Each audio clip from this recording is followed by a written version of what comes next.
Setelah ditutup 3 hari karena menjadi sarang penyebaran COVID-19, pasar tradisional Cempaka Putih Jakarta kembali dibuka dengan membatasi jumlah pengunjung. Petugas gugus tugas patroli keliling sambil memberi imbauan kepada para pedagang dan juga pembeli.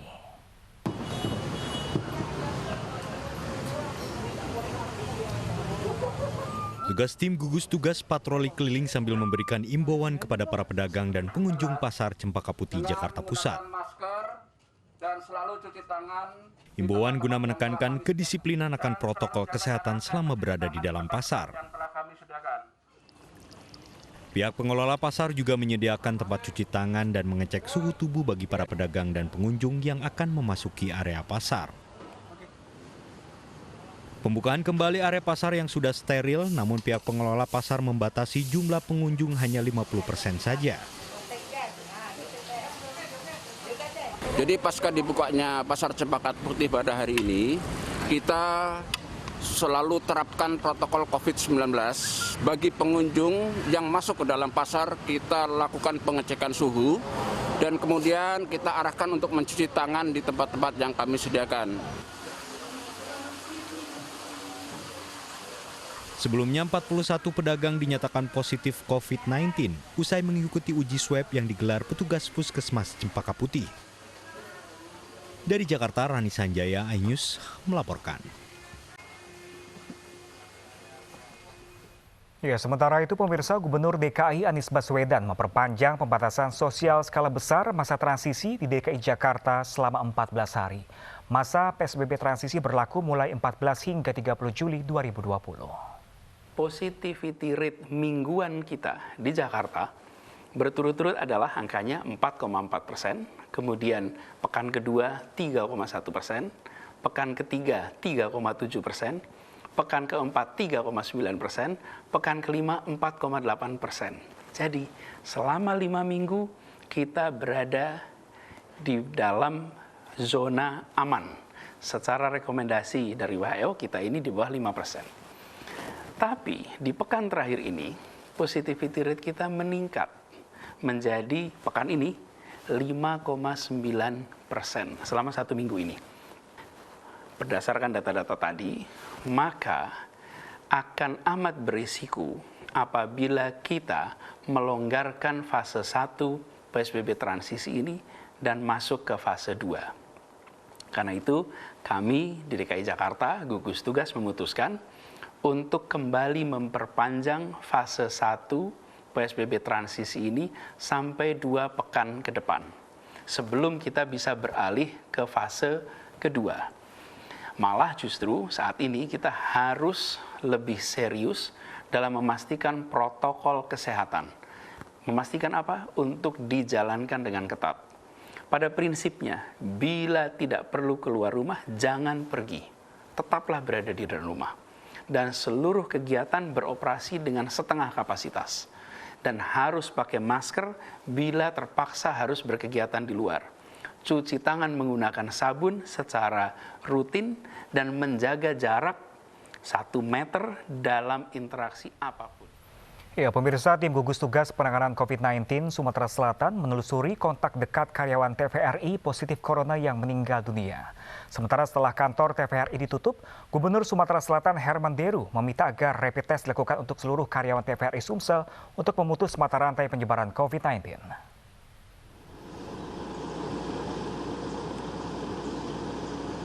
38 warga yang kontak erat dengan seorang karyawan TVRI yang meninggal akibat COVID-19 Sabtu lalu menjalani swab test di Wisma Atlet Rumah Sehat COVID-19 Jakabaring Sport City, Palembang, Sumatera Selatan. Menurut juru bicara gugus tugas penanganan COVID-19 Sumatera Selatan Yusri, warga yang dites merupakan keluarga pasien corona yang meninggal dan rekan kerja di ruangan keuangan kantor TVRI Sumatera Selatan. Kita lihat dulu yang kontak erat, nanti yang kontak erat di 38 orang ini ada yang positif, kita akan kembangkan lagi. Nah, kembangkan lagi nanti yang positif kontak sama siapa lagi. Namun untuk sementara, untuk antisipasi, mereka lockdown atau istilah mereka meliburkan kerja satu instansi itu selama 1 minggu. Sementara itu, Gubernur Sumatera Selatan Herman Deru meminta agar rapid test dilakukan untuk seluruh karyawan TVRI Sumatera Selatan untuk memutus mata rantai penyebaran COVID-19. Namun saran saya, yang lain direpit saja. Saran saya direpit saja. Kalau dia reaktif ya isolasi di rumah. Karena aturan sekarang kan kalau aktif, kalau dia positif, kalau dia tanpa gejala, isolasi mandiri saja, tidak harus ke rumah sakit. TVRI Sumatera Selatan telah menutup kantor dan menghentikan aktivitas penyiaran lokal hingga tanggal 22 Juli 2020 setelah seorang karyawan yang terindikasi positif COVID-19 meninggal dunia pada Sabtu 11 Juli lalu. Dari Palembang, Sumatera Selatan, Bambang Irawan, iNews melaporkan. Ya, pemirsa, Badan Pusat Statistik mencatat jumlah penduduk miskin pada Maret 2020 naik menjadi 26,42 juta orang. Peningkatan jumlah penduduk miskin akibat kebijakan pembatasan sosial berskala besar di masa pandemi COVID-19 yang mengganggu aktivitas perekonomian masyarakat. Angka kemiskinan di masa pandemi COVID-19 di Indonesia tercatat naik. Badan Pusat Statistik mencatat pada Maret 2020, angka kemiskinan naik menjadi 9,78% atau sebesar 26,42 juta orang. Terdapat peningkatan 0,56 persen poin dibanding September 2019 dan meningkat 0,37 persen poin dibanding Maret 2019. BPS meyakini pandemi COVID-19 berdampak luar biasa ke perilaku masyarakat, kemudian mengganggu aktivitas dan mempengaruhi pendapatan penduduk. BPS mencatat hasil survei demografi dan dampak COVID-19 terlihat bahwa pendapatan seluruh lapisan masyarakat turun. Dengan demikian, masa pandemi COVID di Indonesia juga telah berdampak pada peningkatan angka kemiskinan.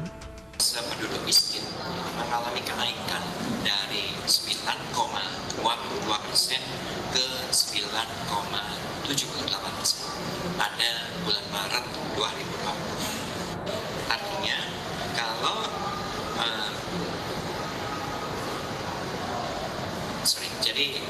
pada bulan Maret 2020 pada Maret 2020 atau setara dengan 26,42 juta penduduk miskin. Dengan demikian, masa pandemi COVID-19 di Indonesia juga telah berdampak pada peningkatan angka kemiskinan. Sementara itu, jumlah penduduk miskin di daerah perkotaan juga meningkat hingga 7,38% dari 6,56% pada September 2020. Persentase penduduk miskin di daerah pedesaan juga meningkat menjadi 12,82% pada Maret 2020 dibandingkan September 2019. Dari Jakarta, Raharjo Patmo, iNews melaporkan. Ya, pemirsa, kasus positif COVID-19 di Indonesia masih terus bertambah. Kemarin ada penambahan 1.574 orang yang terkonfirmasi positif COVID-19. Inilah periode yang bisa kita identifikasi sebagai siapa saja yang menjadi kontak erat dari kasus konfirmasi positif. Saudara-saudara, ini menjadi penting karena inilah kelompok-kelompok yang harus kita identifikasi dengan jelas pada saat melaksanakan tracing secara masif, yang nantinya pasti akan dilakukan pemeriksaan secara keseluruhan dari kegiatan ini. Hari ini saya akan kembali menyampaikan data kinerja untuk tanggal 16 Juli 2020 yang kita himpun dari kemarin. Kita hari ini telah melakukan pemeriksaan spesimen sebanyak 23.947 spesimen. Sehingga total spesimen yang kita periksa sampai dengan hari ini menjadi 1.146.794 spesimen. Dari pemeriksaan ini kita dapatkan kasus baru sebanyak 1.574 orang. Sehingga total kasus sekarang menjadi 81.668.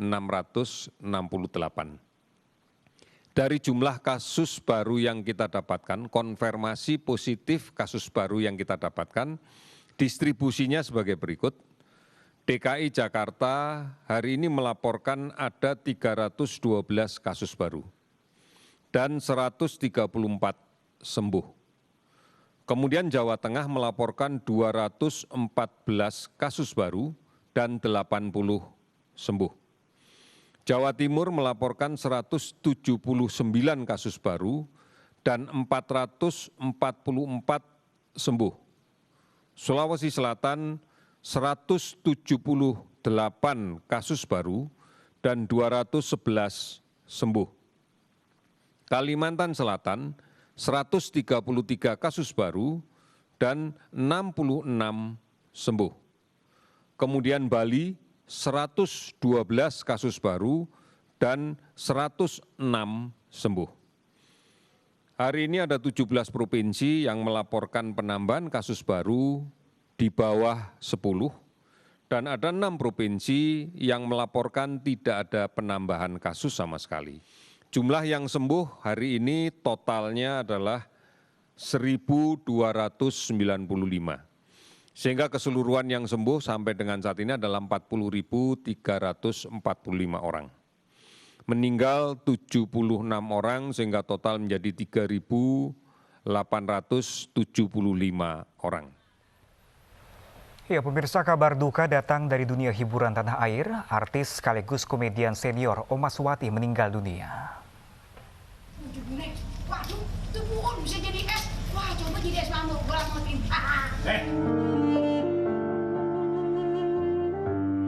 Pelawak senior Omas Wati menghembuskan nafas terakhir di rumahnya di Kampung Tipar, Cimanggis, Depok, Jawa Barat. Omas meninggal dunia di usianya yang ke-54 tahun. Mastur, adik almarhum, mengatakan sebelum meninggal dunia, Omas memiliki riwayat penyakit paru-paru. Tapi katanya ada lewat gula juga, Bang? Ya sebenarnya gini ya, ada yang bilang penyakit gula, tapi setahu saya itu yang saya tahu karena sinetron senanya itu namanya paru-paru. Paru-paru. Mungkin gula juga ada, kita juga nggak tahu. Saya kan nggak tahu pasti ya. Sebenarnya sih dia penyakit gula juga, paru-paru juga, emah juga. Omas Wati lahir di Jakarta 3 Mei 1966. Omas mengawali karirnya dengan bermain lenong, kemudian berlanjut membintangi sejumlah sinetron dan acara komedi di televisi.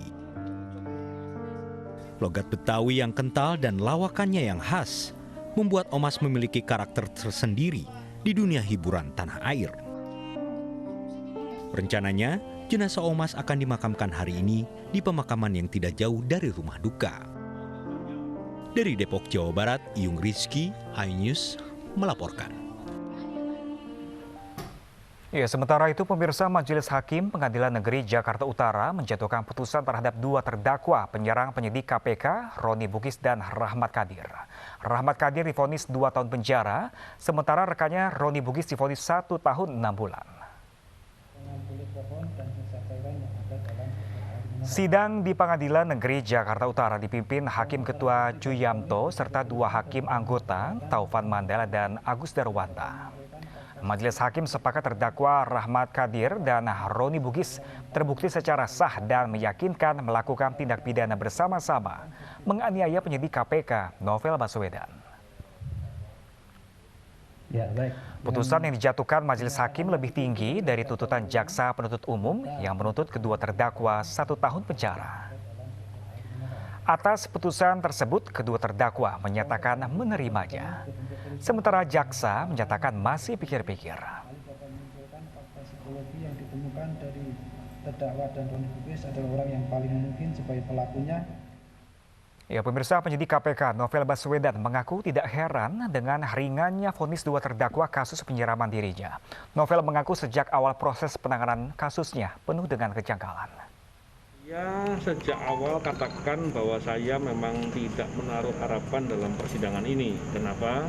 Karena sejak awal saya melihat prosesnya janggal, prosesnya bermasalah, dan arah persidangan memang sudah menyimpang begitu jauh dari fakta yang sebenarnya. Padahal kalau kita melihat persidangan itu perkara pidana adalah menggali kebenaran material, tapi terjadi nggak demikian. Hari ini saya tidak melihat sama sekali proses persidangan ini. Ya, pemirsa, korban tewas akibat banjir bandang di Kabupaten Lubu Utara, Sulawesi Selatan mencapai 32 korban jiwa. Informasi selengkapnya sesaat lagi. Tetaplah bersama kami.